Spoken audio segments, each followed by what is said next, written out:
Hello and welcome to Flower Philosophy. This is Aunt Gina, your flower guru. I'm so glad that you're here. We might learn something together and we might become better people because of it. I went to the beach this weekend. It was so magnificent. South Florida is just absolutely beautiful. So if you get a chance to go to the beach or somewhere outdoors and can look at what God has given us on planet Earth, it was magnificent. So what I thought I would do today is show off some different types of greens because I'm just crazy for foliage.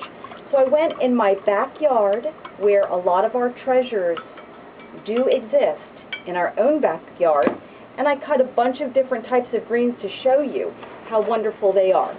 I took the vase. I did put a lot of preservative in the vase, even for the greens. It'll prevent them from turning yellow as quickly.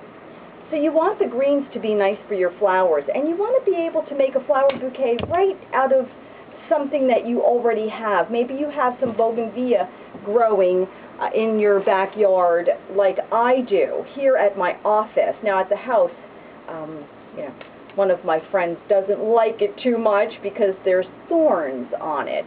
But to me, it's just vibrant and beautiful and colorful. I think is the most important thing. I love color. Some people do like monochromatic bouquets. I would say for certain occasions they're proper, like for example an anniversary should be all red, or the Queen's bouquet, which is 6 red, 6 color, 6 red, 6 pink. Pink means devotion, red is love, passion, tradition. That's very good for an anniversary. For a birthday, you do the Rainbow Vase Deluxe, which is a bunch of different types of colors because birthdays are such a celebration of happiness and joy. Well, for a funeral, I do agree the King's Bouquet, all one color. It should be all white, all lavender, all red. So here we go with some different types of ferns that I'm just going to put in a vase. This is one of them. I don't know if this, maybe I'm just crazy over greens, but it's just so amazing. This is one of my favorite ones right here, and it grows a lot in South Florida. So I'll go ahead and cut some of it. I grow it at my house. Here in the backyard of my office, they're growing it. So I'm going to go ahead and put a piece in here. This grows a lot also. You see this? This is just a beautiful, beautiful fern. So I'll go ahead and use this. Always give everything a fresh cut and put it in the vase and create a nice nest. I went to Gainesville about 6 months ago, and I was looking at the foliage going crazy, and I said, oh my gosh, I just have to get this foliage growing at our house. I've got to get it. And I was telling Michael this, and he said, well, just don't get the one that Granny used to hit me with. Don't get the switch. And I said, no, I'm just going to get, there's this really cool looking fern. So I went ahead, it's growing in this backyard of my office, and check this out. It's just magnificent, absolutely magnificent. So I bring it into Michael, I cut a sprig. I said, this is it. We have got to cut sprigs and grow this all over the house. And he goes, that's the one I used to have to get so Granny would hit me with it. When I was growing up in New Jersey, I never heard the term switch. I mean, maybe spatula, but I just didn't get hit that often. I remember one time that I got a really bad spanking, and it was the one time I didn't do anything wrong and I was wrongly accused. That's an interesting place to be.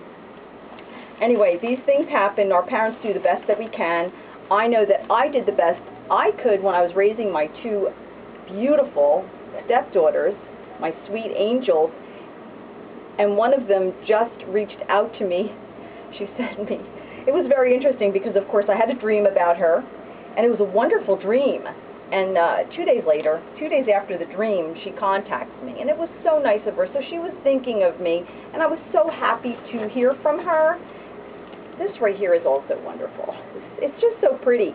When you're cutting your greens, it's always best to make sure that the darkest part of the green is up top. Like right here, this is real light. Do you see the difference in the darker part? That's the healthier part. This right here, good chance it's going to wilt, fall over. You don't want that.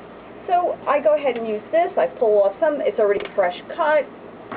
I like to give it another cut. I use a clipper on the thicker because the scissors will break in half. And I just keep adding until the nest is tight, until the nest has a good solid base, so that when I do put in the flower doesn't move, and it makes it easier to design. So here we go, something like this, which, you know, I happen to love color, so it makes me crazy to see something wild like this. And I love going to California. I used to live there for so long. Everywhere you go in Southern California, there's just flowers and flowers, except when you go towards, then when you start going to Palm Springs, it's a little more desert-like. But see, now right here, we're starting, that's what I'd like to do, put it right smack in the center and then build the flowers around it. And I'm kind of just building this for myself. These are the greens that I would use, and I would get crazy with it. You can put all different kinds of flowers in this from your backyard. Sometimes you'll have little teeny flowers. I need my other camera. This camera keeps cutting off. I did want to show you something. I lose my train of thought. You know, I have so many things I want to say, and I prepare. This right here, this is a hydrangea. Take a look at this, okay? I went in my cooler this morning, and it's drooped over.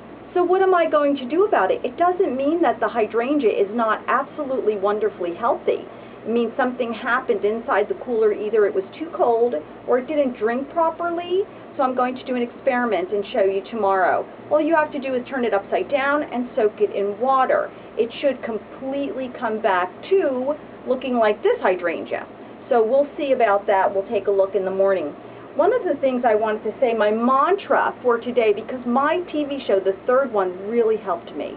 The more we organize, the more we can love others, the more we can give to others when our life is more settled. So I organized like crazy yesterday. I haven't had a surge of energy like that in almost 2 years. Anyway, so my mantra for today, which I've been saying for years and years, is live poor to live rich. And that's what I'd like you to try and do. Live poor so that you can live rich. Cut back on things that really you do not need, and be specific about what you do need so that you'll have an abundance in the long term. So if we live poor, deprivation breeds appreciation. Things will turn around for us, especially in this global economy where the banks are robbing us of our disposable income. You know, the disposable income is good for the pizza guy down the street who's raising his family on his pizza business. Anyway, one of the things that I do, which is very important in my diet, and I kind of wanted to share it with you very quickly because I was doing it this morning, is I'll take an English muffin, and I'll take the entire English muffin and I'll stick it in a toaster. The entire piece in a toaster. And then I'll lay it in olive oil. Corn oil is also very good for the skin. And if you have your olive oil or your corn oil on a daily basis or every other day basis, even if it's just a shot or a half a shot, your bones will become stronger, your teeth will become whiter, and your skin will glow. Now, you will not need anything, no sunscreen, if you use the proper amounts of olive oil. Now, let me just say one thing. I have Italian skin, Mediterranean, so maybe there's something with that. But I don't have to use anything when I go to the ocean, and I tan beautifully because I make sure that I have lots of olive oil. One thing that is not good for the skin is coffee. And tea, we're okay with tea, but coffee is really not good. If you drink too much coffee and you go out in the sun, you're going to develop brown spots on your skin. So just be aware of that.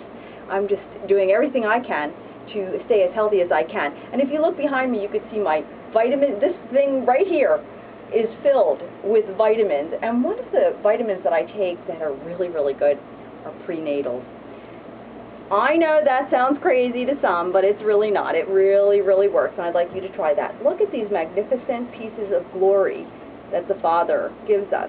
These grow from the earth. The finest roses are grown in Ecuador. This is a freedom red rose, and it's just magnificent. I showed you the Calypso orchid, which I'm crazy over right here. Now this, when they come in, even though they have water tubes on each of the stems individually, and I get them in packs of 10, I still take the entire bud, turn it upside down, and stick it in water. I get about this much water in a bucket, you know, almost halfway full, a little more maybe, and I put this in and I just leave it there. And then I take it out at the end of the day, if I haven't used them all, and I'll wrap it up in cellophane and put it in the cooler, and they just crisp up beautifully. So flowers drink from all parts of the flower. If your rose died prematurely or drooped over prematurely, don't worry. Take the rose and lay it in a tub of water where it has room, and you can actually squeeze the bud, and it will drink from the bud, and it will drink from the stem. Do you see the cut on that? You know what, it's still a good cut, lots of room for it to drink. Me, I would have given it another fresh cut if it were going out in a design. These I just were playing with. I was playing with these flowers here, making something. I really enjoy white daisies, and I have to tell you why. And I said this in my first show. They don't use as many white daisies as they will possibly Orinoco's or something else. And because of that, they grow them meticulously. They're just beautiful. And I enjoy getting them, although white to me is not a color, and kind of, I don't necessarily enjoy working with white unless I'm doing a funeral piece. But lately, I have been using so much white. I've really been enjoying it. I do keep my rose petals here all the time, okay? I keep lots of rose petals. And I want to tell you, if you took your rose petals from your bouquet and you put it in a small little crock pot and you let them just steep in the crock pot, they will create a fragrance absolutely lovely. You can also take your rose petals. I used to have sachets like, oh I do, still right here. I would put the rose petals in little sachets.